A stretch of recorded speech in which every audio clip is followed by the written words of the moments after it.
মালদায় ফের খুন, এবার প্রাণ গেল পঞ্চায়েত সচিবের। জমি বিবাদে সংঘর্ষকে কেন্দ্র করে পঞ্চায়েত সচিবকে কুপিয়ে খুনের ঘটনা। করুণাময় সিংহ এই মুহূর্তে আমাদের সঙ্গে রয়েছে। করুণাময়, মালদায় একটার পর একটা খুনের ঘটনা ঘটে চলেছে বিরামহীন। একদমই তাই। দেখো, জেলা জুড়ে আগ্নেয়াস্ত্রের আস্ফালন থেকে শুরু করে খুন অবিরাম চলছে এই চলতি বছরে জানুয়ারি মাস থেকে যা শুরু হয়েছিল। এবং আজকেও মালদার ভুতনি থানা, সেই থানার গোবর্ধনটোলা এলাকা, সেখানে কমল মণ্ডল নামে এক ব্যক্তি যিনি খুন হয়েছেন, তিনি পঞ্চায়েত সচিব পদে কর্তব্যরত ছিলেন।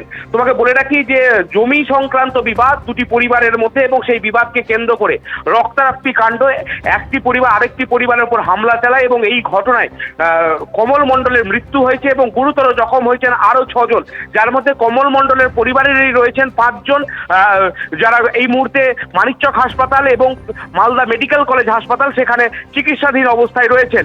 জমি সংক্রান্ত বিবাদ চলছিল ফেকন মণ্ডলের সাথে বেশ কিছুদিন ধরে, এবং সেই বিবাদের জেরেই আজকে এই রক্তারক্তি কাণ্ড ঘটে এবং যার ফলে কমল মণ্ডলের মৃত্যু হয়। তোমাকে আরেকটি জিনিস বলে রাখি, এই কমল মণ্ডল কিন্তু দক্ষিণ চণ্ডীপুর গ্রাম পঞ্চায়েত, অর্থাৎ মানিকচক ব্লকের দক্ষিণ চণ্ডীপুর গ্রাম পঞ্চায়েত, সেই গ্রাম পঞ্চায়েতের প্রাক্তন তৃণমূলের সদস্য বটে। তিনি এই পঞ্চায়েতে প্রায় 5 বছর সদস্য ছিলেন তৃণমূলের, এবং পরবর্তী সময়ে তিনি চাকরি পান এবং এখানেই সচিব পদে, দক্ষিণ চণ্ডীপুর গ্রাম পঞ্চায়েতে সচিব পদে কর্তব্যরত ছিলেন। সৌমেন, ধন্যবাদ করুণাময়। নন্দীগ্রামে লুটের উদ্দেশ্যে এবার নাবালককে অপহরণ, গ্রেফতার 5। ট্রলি ব্যাগে ভরে নাবালককে অপহরণের অভিযোগ গৃহশিক্ষকের বিরুদ্ধে। এই ঘটনায় 5 জনকে পুলিশ গ্রেফতার করেছে। বাড়িতে লুটের উদ্দেশ্যে কিছু না পেয়ে নাবালককে একেবারে অপহরণ করে শিক্ষক। 15 লক্ষ টাকা মুক্তিপণের দাবি ওই শিক্ষকের। গতকাল ভোরে নাবালকের বাবা এবং মা কাজে বাড়ি থেকে বেরিয়ে যায় বলে খবর পুলিশ সূত্রে। সেই সময় নাবালক ও তার দিদি বাড়িতে ছিল।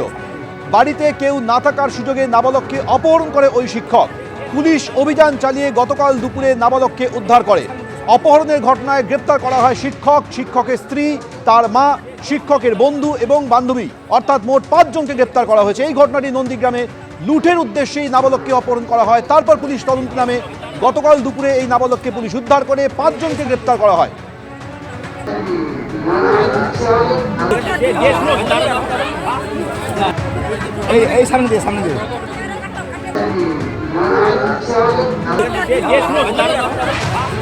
ইতিমধ্যে আপনারা দেখেছেন যে ট্রলি ব্যাগের মধ্যে দেহ ভরে, সেই দেহ লোপাটের চেষ্টার অভিযোগ সামনে এসেছিল। তারপর পুলিশ তাদের গ্রেপ্তার করেছিল, কিন্তু সেই ঘটনার পর এবার ট্রলি ব্যাগে ভরে অপহরণের অভিযোগ সামনে আসছে। কুমোরটুলি ঘটনা আপনাদের মনে আছে, যেখানে মা ও মেয়েকে একেবারে ট্রলি ব্যাগের মধ্যে ভরে গঙ্গায় ফেলে দেওয়ার চেষ্টা করা হয়েছিল।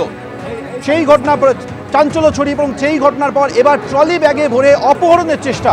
এই ঘটনাটি নন্দীগ্রামের, যেখানে 5 জনকে গ্রেপ্তার করা হয়েছে। লুটে কিছু না পেয়ে একেবারে ছাত্রকে অপহরণ করা হয়েছে ট্রলি ব্যাগের মধ্যে ভরে।